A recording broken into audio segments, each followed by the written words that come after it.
It's Blackout Tuesday, and I am sure you've noticed your social media news feeds are full of blacked out photos of your friends and family supporting the Black Lives Matter movement.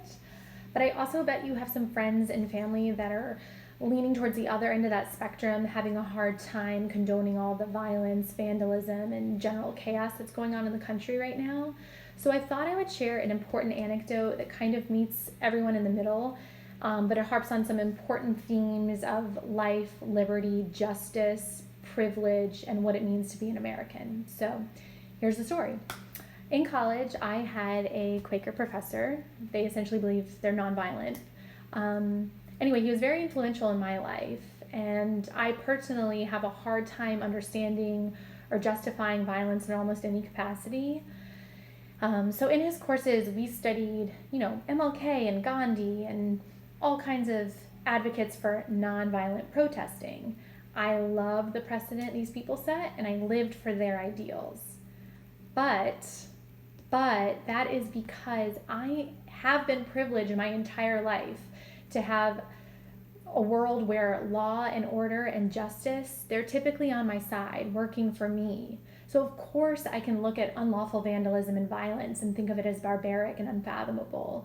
And of course I think we as a species should have evolved beyond this by now because we are capable of dealing with things differently.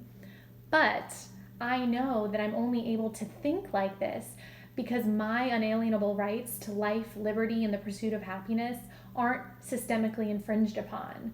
So I have been empowered to live a life where I'm free and I don't even have to think about resorting to any unlawful acts or violence. Because of the country I was born in and the color of my skin, I've been able to take these rights and liberties for granted. And more than just that, I've been granted opportunities and leniencies that allow me to live this comfortable, violence-condemning privilege. And it is a privilege to be able to even condemn violence. And I know that's hard for many people to wrap their minds around. But just think about the basic things. Even if something as mild as a traffic violation, if I get pulled over, there's about a 1 in 5 chance that I actually get ticketed, whether or not I'm breaking the law. And then when I'm jogging, my biggest fears while jogging are catcalling or twisting an ankle, not losing my life and leaving my child motherless. I know that I'm privileged in ways I can't understand because I've never had basic human privileges stripped away from me. But I do understand how lucky I am. And I know that I'm lucky to be raising a son who, like me, will undoubtedly ever have to live in fear that this law and order and justice is on his side. He won't know the fear and anger that can consume communities left behind, left out of this privileged life where law and order actually do prevail. If we want peaceful law and order for ourselves and our families, we have to grant it to everyone and everyone's families. Until then, no one can actually live in peace. These protests and these riots, they're the case in point. The riots are not the problem. Innocent people dying because of the color of their skin, that is the problem. The riots are a last resort response to a problem that has been ignored for far, far too long.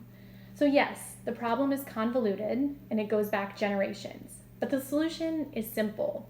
It's something we all agreed on hundreds of years ago. It's something we teach 5-year-olds to memorize for life. We can only become a truly undivided nation when there is liberty and justice for all, period. We can only become an undivided nation when there is liberty and justice for all, period.